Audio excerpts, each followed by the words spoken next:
Test. Test, test. Test, test, test. Can you hear me? Everything good? Everything good? Everything good? Good, good, good. All right. Test.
And we're live.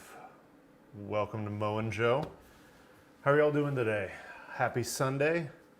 Trying something a little different, doing an afternoon version of Mo and Joe. Wanted to catch people, maybe some people that might be at church or different time zones or whatever, where 10 a.m. is a little bit early for them. So here's the 2 p.m. slot. Let me know in the comments what you guys think about it. Does this work better for you guys? Does it work worse? Both of them are kind of the same for me. We were traveling a lot this summer, so like I'm not going to be, I probably won't be on next Sunday either, but I'm trying to get, anytime I'm around the house and in the shop, I'd love to join you guys for a session here in the shop.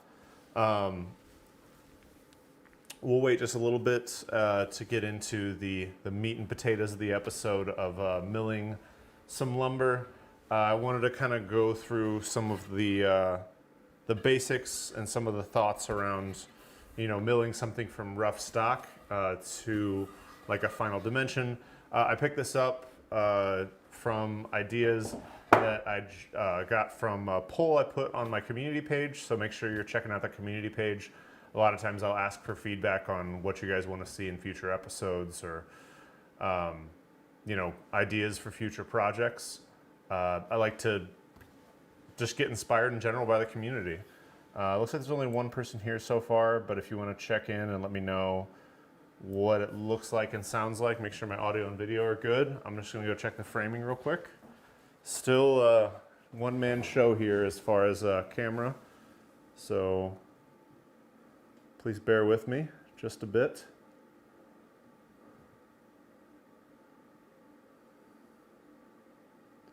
Yeah, so next week, no Mo and Joe. I'm hoping to have a video out though on Thursday or Friday, so stay tuned for that. I'm going to be trying to get out the video on looking at like the, what do we want to call them? I don't know, what's a good title for the video? So like the $500 drills that you'll see at like the big box stores versus, you know, the tools that come in like the $180 kits or the $100 to $180 kits from all the major manufacturers. So I've got the Makita, kind of their baseline model from the kit, and then I've got one of the like professional grade kits from Makita. And I'm going to kind of compare those and look at some of the features. So that video is probably coming out like Thursday or Friday. Hopefully that's something you guys are into. Hey, welcome to the stream. How's everybody going? Looks like people are still kind of joining. But I want to go ahead and jump into the meat here. We've got like 5 more minutes until I said I was going to start, but hey, bonus content. So this week I did release the new video on the compressor cabinet. I can just go through that with you real quick. It's pretty cool. Got a lot of really positive feedback on this. The plans are still free on woodworklife.com if you want to pick them up. But I'll give you a quick tour. You can also check the video. It's got some more details on how it all goes together. So we've got up here, this section, we've got the oiled compressor from Makita's, the 2.5 horsepower oiled compressor. So it's already pretty quiet to start out with. I'll let you hear it.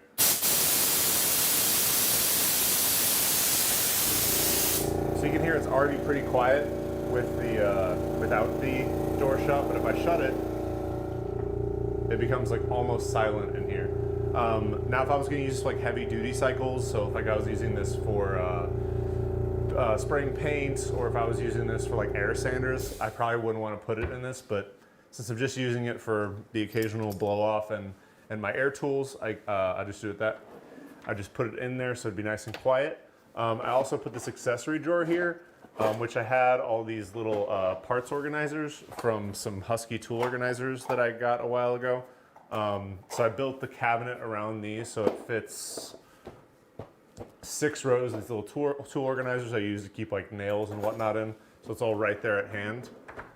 I wish that there wasn't an outlet right here, because if this drawer was like 5 inches lower, it'd be perfect, but then it'd be blocking that outlet. So I guess I just need to get taller. I don't know.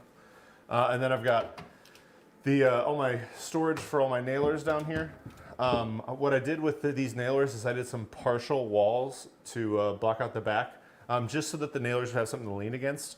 But I did that so that I could easily just blow out all the dust from down here. Because when you have those full length walls, A, it's a big waste of material, but B, it's also going to become a lot more difficult to clean because you have to clean out each individual section instead of just blowing it all out of the back there. And then I've got a nice 50-foot hose reel here on the side. I said in the video, and I'll share that again with you guys here, I've gone through 2 of these hose reels, not this particular brand, but I've been trying 2 or 3 different ones based on recommendations, based on reviews. Tried the one from Harbor Freight, tried another one from, I don't even remember the brand name. But you know, spending like $60, $100 on these each time. This one I spent a little bit more because this one had really good reviews. So we'll see how this is the RealWorks hose reel. It's a 3/8 inch 50-foot self-wind. And I like it because it's got a geared mechanism that makes sure that the hose goes onto the reel the same way each time. And it doesn't slip. It's not just controlled by momentum. So that's pretty cool. So that was a video I did this week. Check that out. It's on my YouTube channel if you want to go see it. I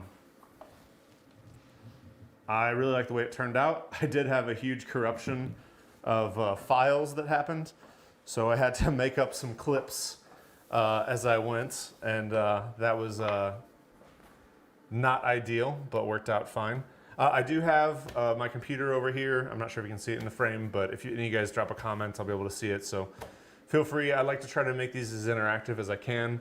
It's not just me talking to you guys in the camera. So if you have anything you want to let me know about while we're here, this is just kind of the office hours for the week. So do let me know if you've got anything you want to talk to me about. So that was the video this week. I'm not sure if any of you guys caught the British Open today, but since I didn't have the morning Mojo, I did allow myself to watch a little golf. Colin Morikawa really had a phenomenal round, and watching John Rahm make the run at the end was pretty ridiculous. I don't know if any of you guys are golf fans, but I'm a huge golf fan. I'll probably be actually building a golf bag organizer for my office here pretty soon. So if you're interested in that, make sure you're subscribed and stay tuned for that. And let me know if you have any ideas for what I should do. I kind of sometimes I have a lot of these ideas that I'm just like putting together in the background before I actually publish them or like actually build them. Just because I try, although everything I build on the channel is generally like the first or second time I've built that thing. So, you know, it's safe to say like compared to like a production shop, they're all prototypes really.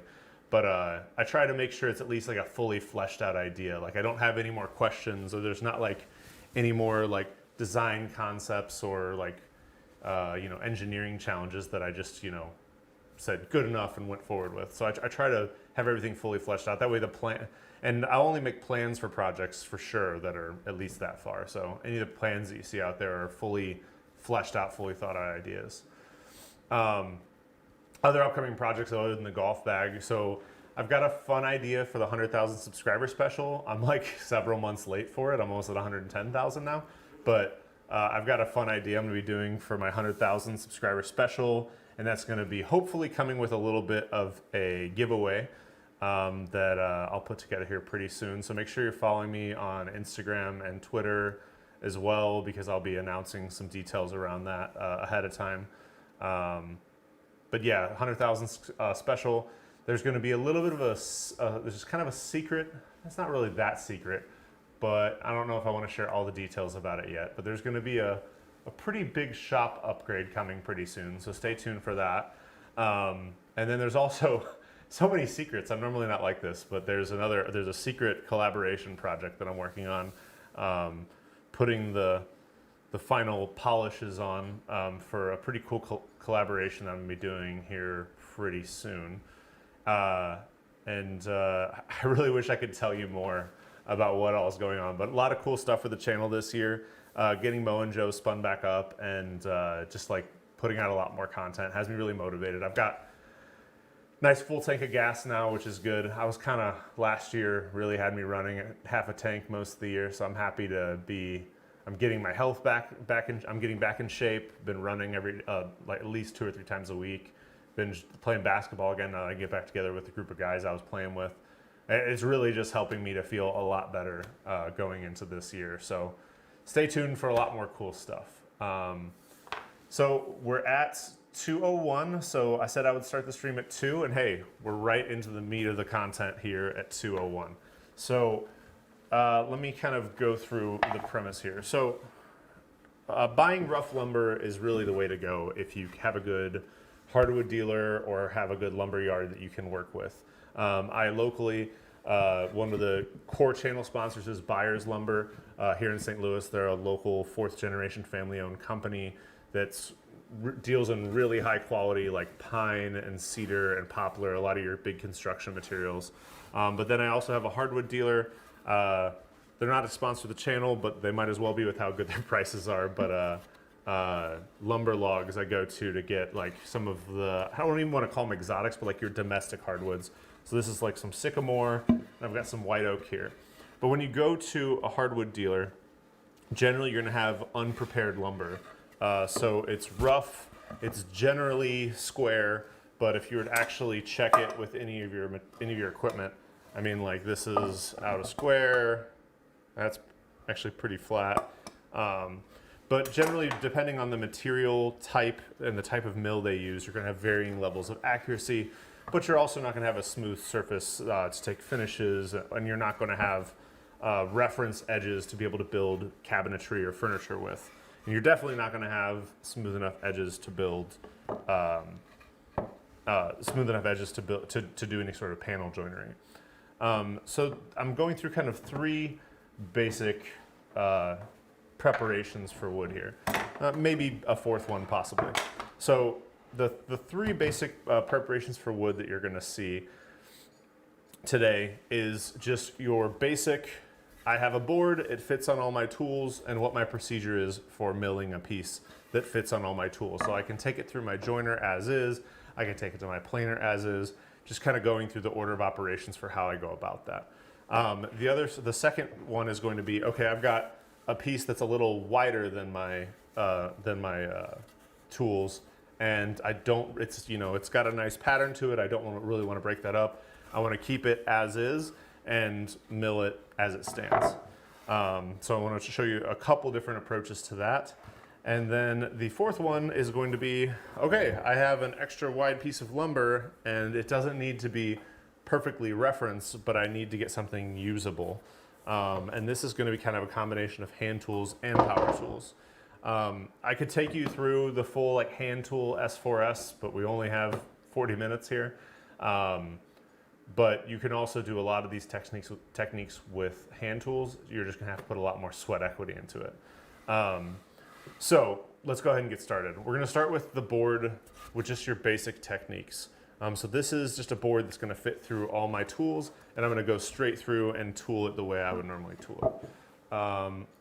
Fun thing I did also in the shop is now my dust collection is on voice control, so we'll try that out and hopefully that works. Let me just shut my gates off. That's another thing I need to work on, is getting these gates automated.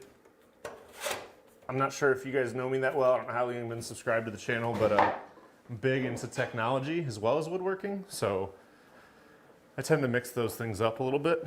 But yeah, let's go through the paths here. I'm gonna put on my hearing protection, so if I start to talk real loud, it's because I can't hear as well. So we'll move the camera so we can see the jointer. I always start with the jointer because that's producing my reference edges here. Move the computer cart out of the way.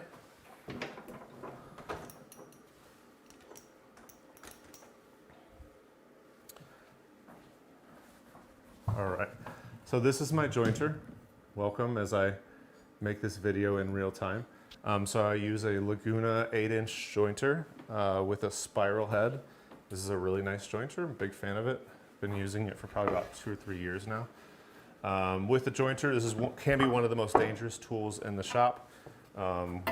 This spinning blade can eat you for breakfast, lunch, or dinner very quickly. So always have tons of respect for your tools and do a quick inspection, make sure your full path of the material is covered, make sure your dust collection's configured as I already did. You can, to make sure that it's going to operate and have your safety equipment ready to go. In this case, a couple push blocks. I set these back here whenever I'm using the tool. So make sure I'm not blocking everything. I kind of am. Let me see if I can find a better angle for the camera. Fun to make these videos in real time. All right, that's probably a little better. Okay. So now I gotta sneak by there.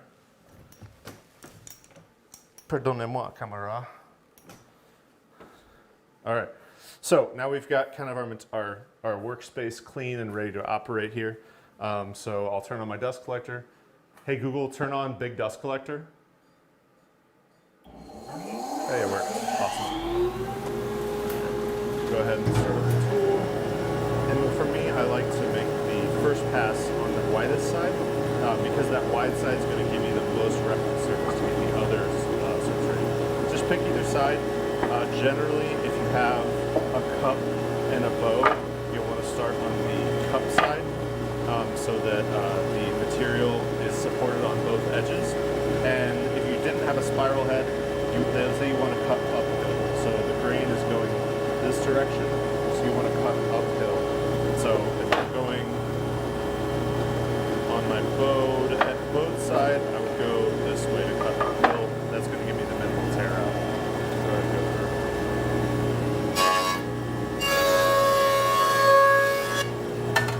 Very thin passes at first. No reason to rush, especially again.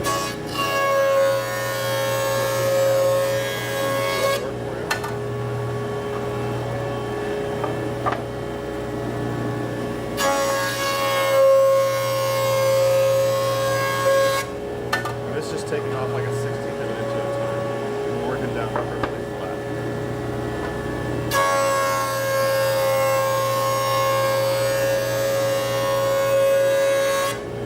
Now the front hand generally is pushing down on this reference surface here.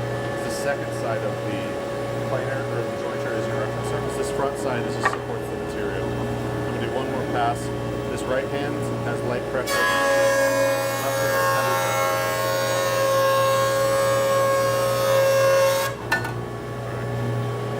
Power down real quick. Just walking through what we've done so far. Hey Google, turn off big dust collector. Hey Google, turn off big dust collector. Okay, so now we've got one smooth face. We've got a little bit of snipe at the edges, but that's okay because we're going to cut those off to make this piece square at the end. But we've got one smooth face. From there, we can pick either side, really, whichever side's more convenient to use the face to produce a square edge. And with a square edge, what you're doing is you're using this as your reference surface now instead of the other surface. So just as a double check, I do this usually right before I start a big milling session. This tool tends to keep its calibrations pretty well, but hey, look, we're out just a little bit. So what I'll do now is I will just slightly adjust the squaring mechanism here.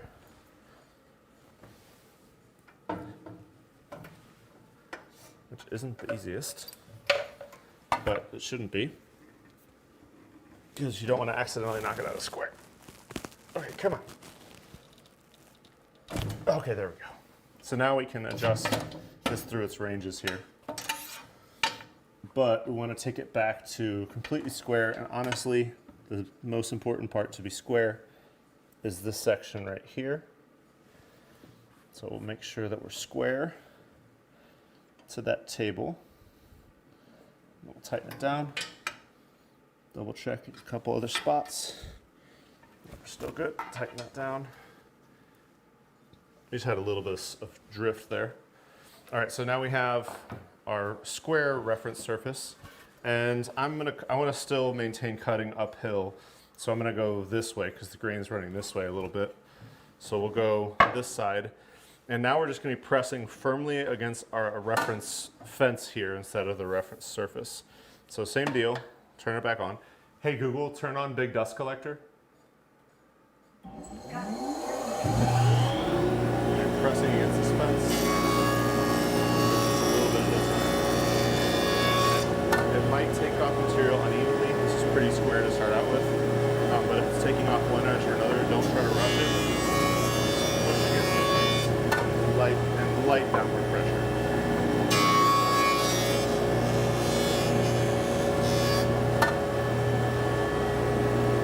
One more pass. Do it.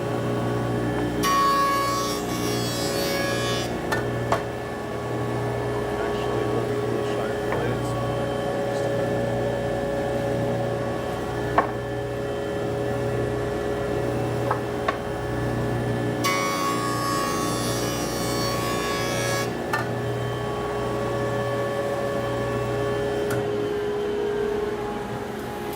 Hey Google, turn off big dust collector.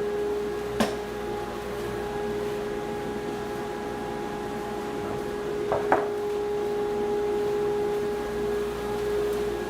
Hey Google, turn off big dust collector. Sorry if I'm triggering your Google devices, it's not my intention, I swear. All right, so now we have a square face to a square edge, and we can double check that here just to make sure that everything transferred as expected. And for this check, because here we're making our reference surface, I usually get out the biggest square that I'm confident with, in which case this square is pretty good. Let's see there, there's no light sneaking through, so we're perfectly square. So what we're gonna do is this is now our reference face. So I like to do it where my reference edge is down, so it's like as if I was reading it as a book, left to right, top to bottom. So I write my reference F. You can also do a triangle, I've seen people do, to have an up and down reference as well. But you really want something that's gonna show you, okay, the bottom is the bottom, top is the top, this face is the face that we've designed, because you wanna use this as always a reference surface when you're marking any lines or anything like that. Now from here we're going to move on to the jointer, which is the second tool in the toolpath here. I haven't fully optimized my toolpath across this shop yet, so I'm still doing a little bit of work. Let's set you up with a good angle. All right. This is kind of a quick mini tour of my shop as we go through this. So you can see over there is my planer. This is a 20-inch spiral head planer, again from Laguna. Most of my tools in my shop are from Laguna. I think they make really good stuff. Same process would be from any other tool though. I've got to switch my gates around. Now you know why this is something that would be nice to be automated. My buddy Pablo has offered to help me out with that. I need to take him up on that offer soon. And I just need to start being a better friend in general. If you're on, Pablo, I'm sorry. All right, so we've got our jointer now here. Obviously, I was jointing something crazy big before. But this generally, I mean, I guess you hope stays in calibration.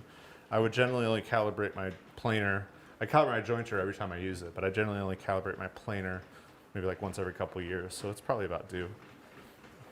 But what we'll want to do, if we're only doing one piece, and I don't know if this is the right way to do it, but this is how I always do it. If I'm only doing it one piece, to make sure I get the most accurate, I always go through the middle, because the roller pressure on here is going to be even, most even with one piece if you go into the middle.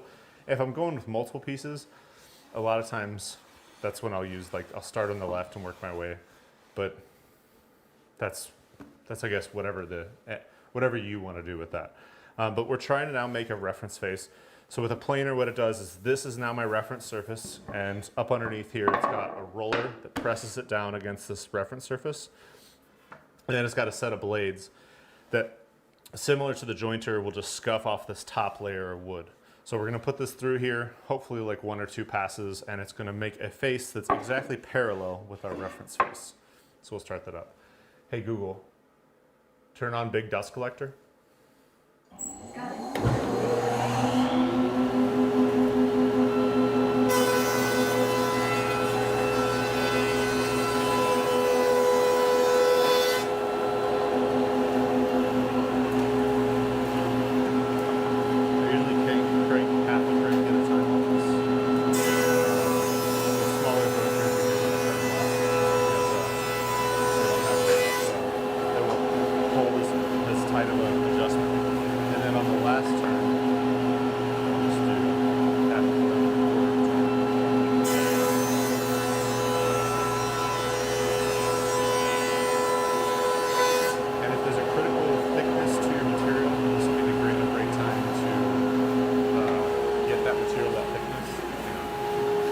Hey Google. Hey Google. Turn off big dust collector. Okay, turning off big dust collector. Okay. So now we have 2 reference faces here. Let me zoom you out. And get you set up for the next shot. Okay, so now we have 2 reference faces.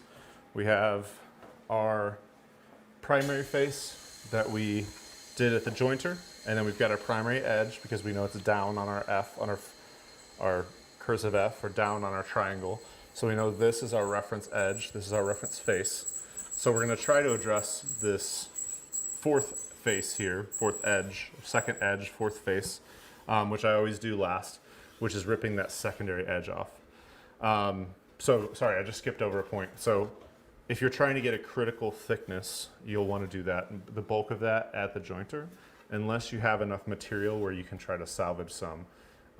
If you wanted to salvage some material without having to turn it all into sawdust at the planer, you could mill it at the bandsaw or at the table saw to rip the thickness of the material before you take it to one of your big spinny machines. So now we're going to do this last edge, and for the last edge, if you have a super accurate bandsaw, you can do it at the bandsaw. But my bandsaw drifts just a bit. I haven't calibrated it within an inch of its life, but my table saw, on the other hand, is calibrated within an inch of its life.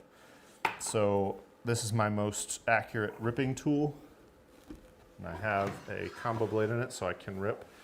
So what I'm going to do is I'm going to take my reference face and my reference edge. My reference face goes down and flat against my reference surface on my table saw, which is the tabletop. My reference edge goes flush against the fence here, and that's how I'm going to get a reference face here. Take out my dust collector.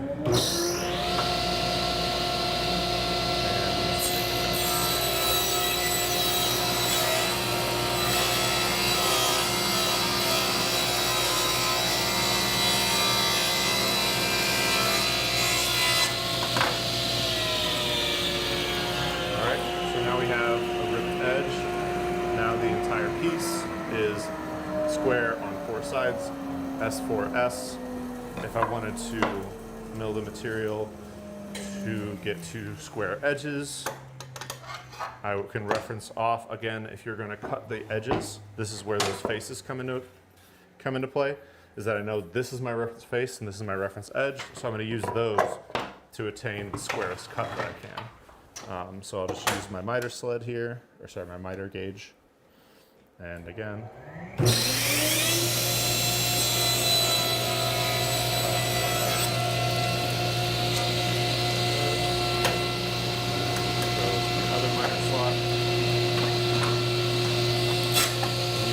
Same reference base, same reference edge at the other end.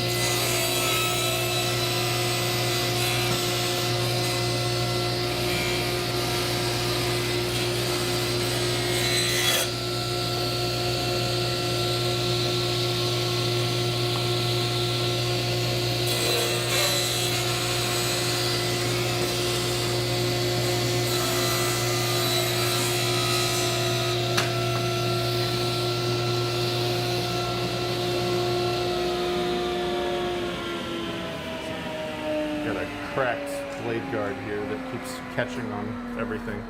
But now we have basically from a straightforward piece of rough lumber, we've taken something to S4s with two perfectly square edges. We can validate all that with our square. You can see from our non-reference edge, we have a little bit of error, but from our reference edge, we are perfect. So that just goes to show you why you want to pick your reference edges and reference faces. Just because as you go around, your squarest edge is going to be your reference edge, and then as everything goes out of there, you're going to play just a little bit of error into the whole process. You can check everything all over the place and it seems square. When you check your final dimension, which is going to be your crosscut inevitably, there's going to be just the slightest bit of error. I mean, unless everything's calibrated down to the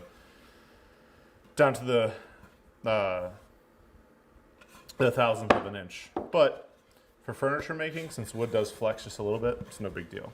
Okay, the next step we have is, okay, we need non-mission critical material. We want to get some flat surfaces we can finish. It doesn't need to go into a panel. It doesn't need to go into a case. It's just a piece of flat lumber. So this would be for like a countertop. This would be for like floating shelves where you want it to be square and reasonable. And you can pretty easily from this get to something that's going to be furniture grade. Let me give you a little better angle. So this is a technique called skip planing. And some people just take material straight to the planer, and that's fine if the material's straight enough. But I'll just go through a couple quick checks that you'll want to see. So a critical thing in any workshop is a reference surface. So this is my workbench, and I know this to be flat. So if I take this material and I rock it, I know that I have two high spots on these. So although on this side, I still have the same high spots, but I can find them here easiest. Okay, I know that these two corners are the high spots on the material. So generally what I'll do before I'll start skip planing is I'll mark, broken pencil, I'll mark my high spots just with a quick mark. And then I can go to those high spots. I can take them to a dog.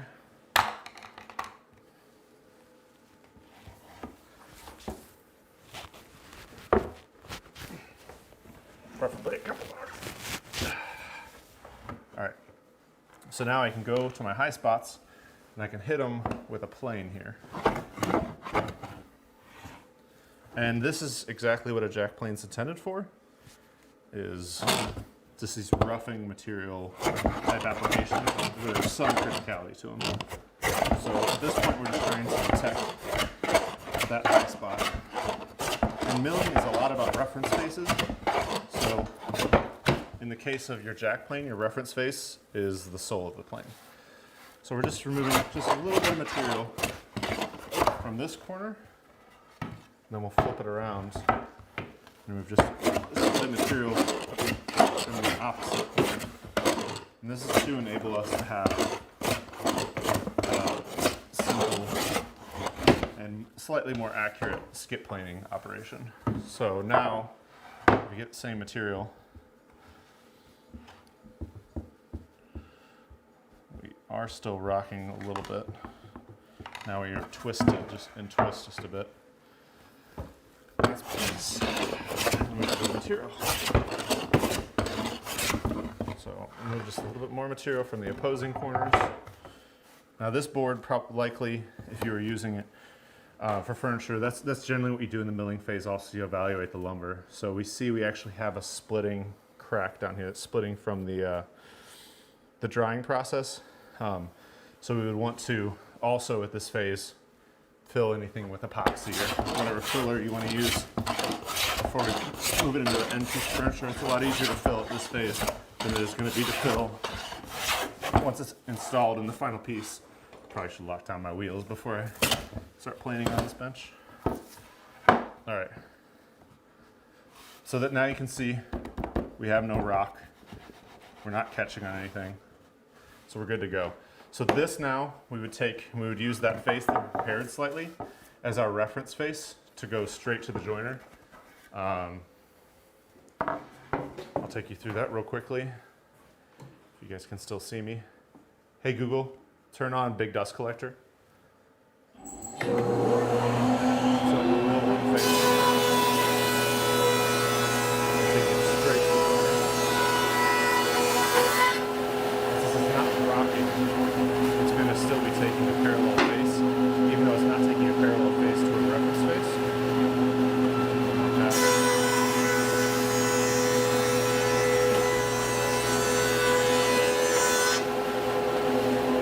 This is a way you can also prepare lumber if you don't have a jointer. That's why a lot of people tell you to get a jointer first and a jointer second. Because a jointer can't take this, but a planer can. One way.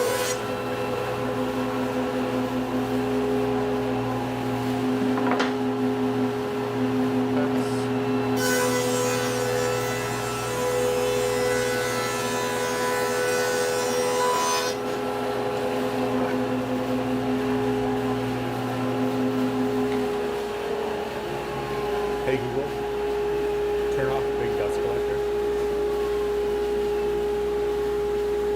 Hey Google, turn off big dust collector. Not listening to me. Hey Google, turn off big dust collector. Okay, turning off big dust collector. All right. So now we have two faces that are parallel. And there's several ways that you can solve from here. It's all kind of like algebra of woodworking. So we now know that this face is flat and this place is flat, and they're parallel relative to each other within reason. There's probably more error than there would have been if we would have done this on the jointer, but they're parallel within reason. So we need to get a reference edge now. Now that we have two reference faces. And the way you would do this, in my 3 simple jigs video for a table saw, I made a really simple jig, which is basically just a piece of plywood and a runner. And I called it the jointer sled. And that would be the best way to quickly get your reference edge on a table saw. So you would just take this, either with toggle clamps or with just by screwing it into the board, depending on how much waste material you have to get rid of. You would take this, attach it to your jointer sled, and put it through the table saw, tracking the joint, tracking the miter slot on your table saw. Miter slot on your table saw then becomes your reference surface, or your reference face, your reference surface, and your reference face is whichever side you pick from the planer. They're both about the same for that, so just mark one and use your edge here as your reference edge. So you'll put your reference face down against your table saw jointer sled, track the miter slot through, and you'll get one reference face. And then from the same as before, you'll now use reference face against the fence to make this other edge square as well. This last one is, it's kind of the same as the first step here. But a lot of times people will get a board that is warped and too thick and too wide for their tools to handle. And that's really where you have to make a decision, because there's a couple different things you could do. When you have a piece that's warped and too wide or too thick or too whatever for your tools, you can go about it a couple different ways. The one way, and this is usually the way I go, and this is just because I'm confident in my ability to join back panels, is if I've got a 10-inch board and I need to get a 9-inch panel or a 9-inch yield out of it, or even like an 8.5-inch yield out of it, what I can do is, instead of dealing with a 10-inch board, I can deal with 2 5-inch boards, which I know all my tools can handle. So I can easily rip this in half at the bandsaw and mill it as 2 separate boards, and then trusting my milling and trusting my ability to make a panel joint, I can then glue them back together as one finished piece in the end. For a lot of pieces of furniture, you're not going to be able to find the yield and the proper dimensions for what you need anyway, for material size, so that's no big deal. And when you join a panel joint, especially if you're using like, I see a question from the audience. Joseph, what's up, man? Go ahead and ask if you've got a question. While that does create more steps in the process and it does add a little more complexity, you do what you have to do based on your shop. I mean, the father of innovation is problems. So it might create some unique design feature in your build. It might teach you a different technique around grain matching if you really want it to be as transparent as possible. But splitting a piece of material like this, I wouldn't think twice about it, especially with white oak. It's all straight grain. So if I make the line with the grain, and probably, and then after I've finished the whole milling process like I did on that first board, stacking it back up against each other and doing some grain matching, marking my triangles so I know how I want it to line up so that I'm going to hide the seam the best I can, using biscuits or floating tenons to make sure my alignment is good at the end, so it's going to have so it's going to be as flat as possible. Don't over clamp it, all the other techniques. I've got some videos around panel jointing if you want to check those out. And if you have more questions about panel jointing, I'm happy to make another video about it. It's something that you have to do all the time in woodworking. But yeah, that's your basic 3 considerations. So you have the one is, I've got a piece of material. When I was at the store, I knew I only have an 8-inch joiner, so I bought 6-inch stock or whatever so that I can easily support it on my jointer. I have a 20-inch planer, so I knew I could use, that would be no problem. So great, I got a solid piece of material. Okay, I've got a 10-inch piece of material and I've got a 10+ inch jointer. Easy, I can skip plane it, but it's a little bit in twist. Let me use my hand tools to address some of the big concerns. I'll skip plane it, still get an easy, good piece of yield, and I can use a miter sled to put it through the blade and get a reference edge. Bob's your uncle, it's over.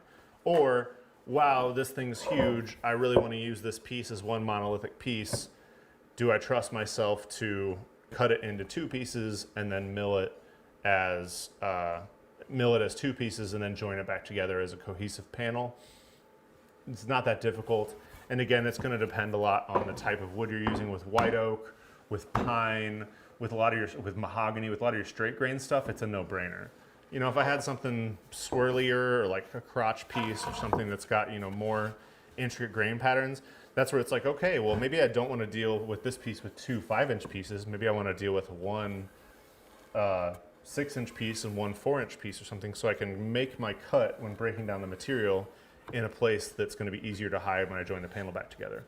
So all considerations to think about when you are milling material. Any questions about, today it almost felt like a lesson. Any questions about what we talked about today? Let me reframe so that you guys can see me so I don't have to keep leaning over. Any questions about what I talked about today with milling? Have I been on mute the entire time and no one's heard me? Any questions about this week's video? Any general questions or just Joseph had a Q period. I don't know what that means. I'm here. I'll be here for another couple minutes if you guys need anything. And then we're going to go through some of the creators of some of the videos of the week.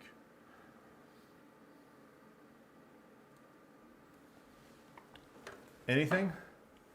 Well, I'm going to leave this up on VOD. If you guys have any questions, feel free to drop them in the comments or let me know in the chat today, and I'll be happy to answer them. Milling material is one of the best ways you're going to be able to get more affordable and higher quality lumber for your next project. So don't overlook it. It's something that you definitely should master.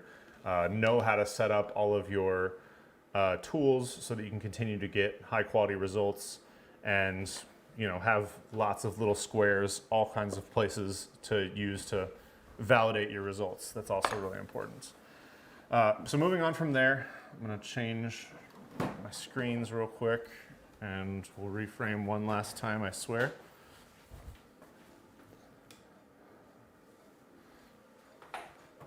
So,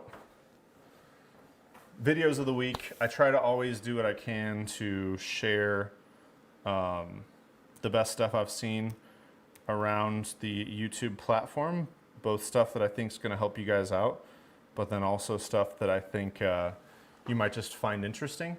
So this week, a couple different videos that I really liked. This is one that's great if you're getting into video making. This is a video by a channel called Film Riot. You've probably seen them. They've got 1 million+ subscribers, but they make some really good technical demo content. They pulled it's a really good video around pulling focus.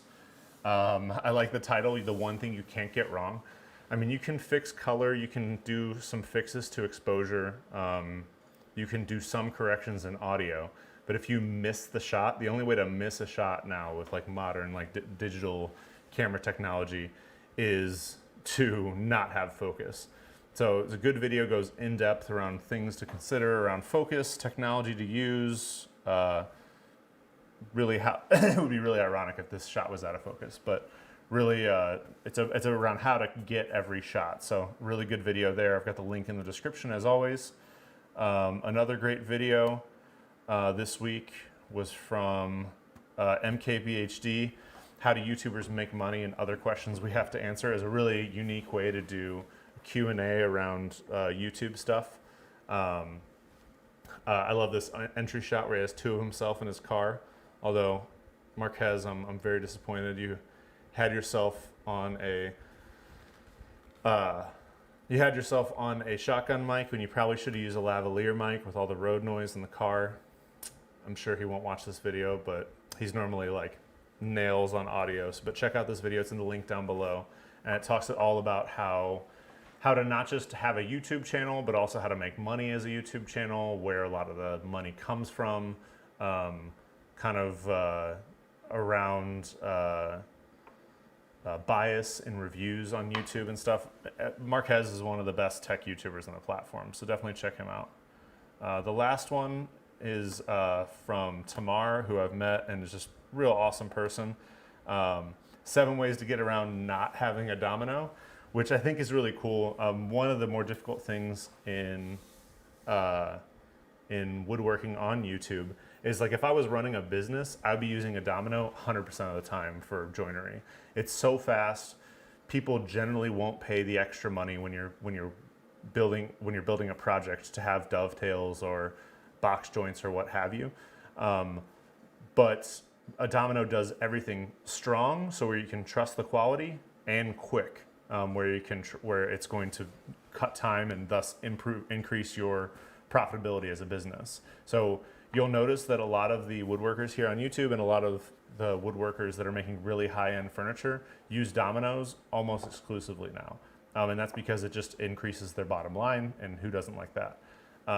Tamar goes through a lot of options for your average workshop woodworker, or just someone who's trying to maybe knock out those first couple projects until they drop the investment into a domino. Really cool substitutions that you can use to make high quality furniture without the use of a domino joiner. But again, look at any of the guys out here that are actually making furniture professionally for customers, they're like 95% of them, unless they're making like historic reproduction furniture or like $1 million furniture. Even a lot of $1 million furniture is still dominoes. They're going to be using that. It's just faster and strong, and it's clean. There's nothing to look at. It's funny because a lot of people like idealize dovetails these days.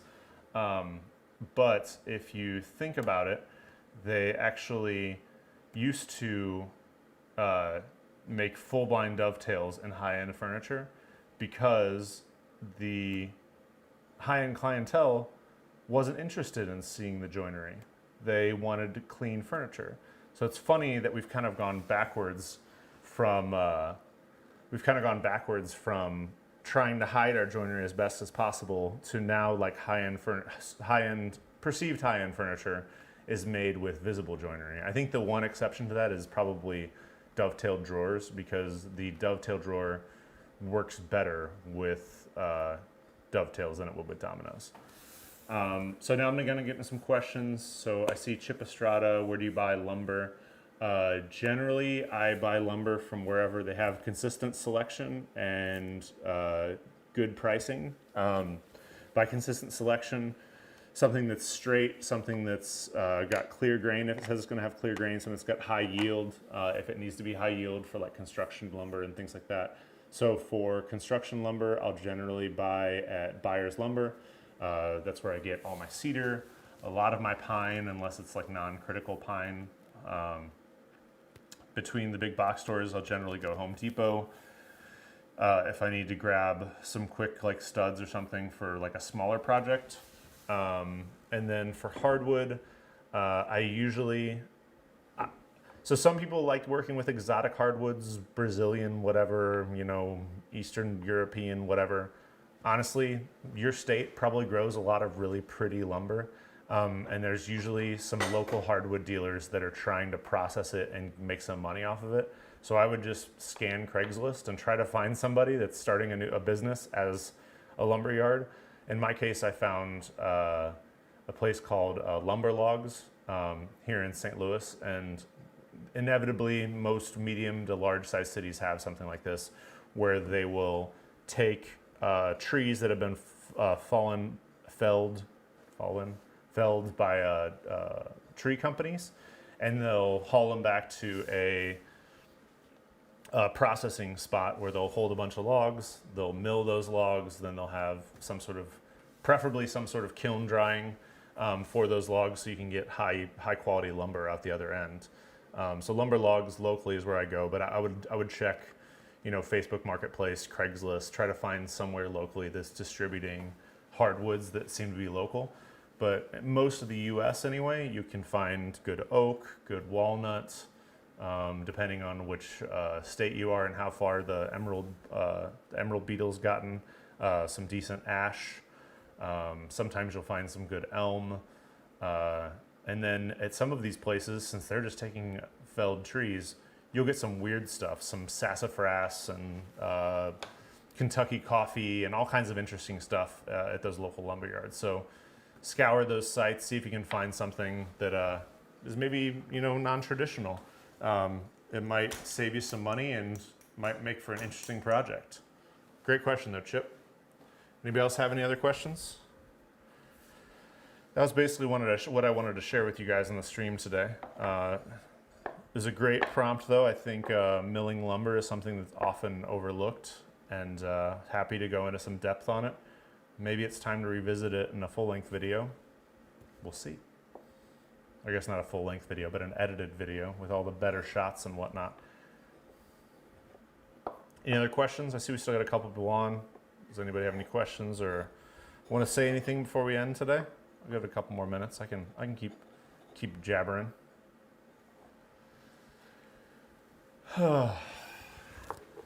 So yeah, it's been a very exciting 2021 so far. Like I said, we'll not be having a stream next Sunday, likely, unless I get really bold about it. Hoping to get another video out next week, probably Thursday or Friday. I dried my wet lumber in the kitchen. Yeah, I've seen a lot of people using either, like, if it's a small enough piece, using either microwave to dry lumber if you set it on low, or you can put it in an oven at I think like the lowest setting your oven will go to. Put it in there for a couple hours, and you usually get some dry lumber. You can also just like set it under some tarps for like 2 or 3 years. That'll usually work too. So I might get this wrong. The faster lumber dries, I think the more it cracks. The slower lumber dries, the more likely it is to warp. It's always a balance of those things. So like solar kilns do a pretty good balance of like fast but slow enough. I saw, and it'd be really interesting to see if anybody else has used the vacuum kilns that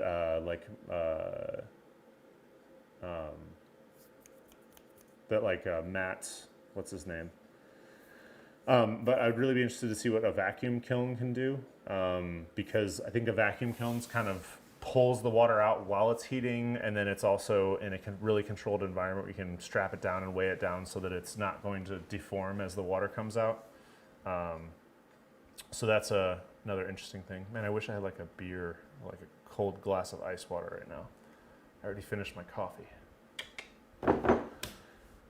Anyway, yeah, so I'm gonna probably turn these into some cool little projects. We'll see. Or maybe I might just store them for a while.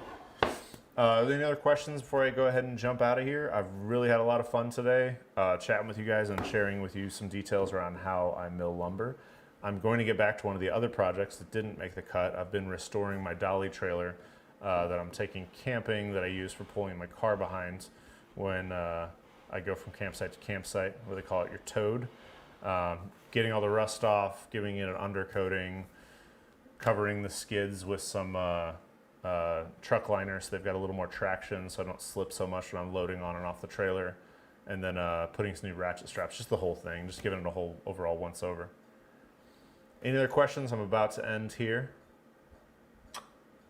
Speak now or forever hold your peace. Great. I had a great time. Have a great rest of your weekend. Remember to keep your tools sharp and keep your mind sharper. I'll see you guys in a couple weeks. Well, maybe next week and whatever. Bye.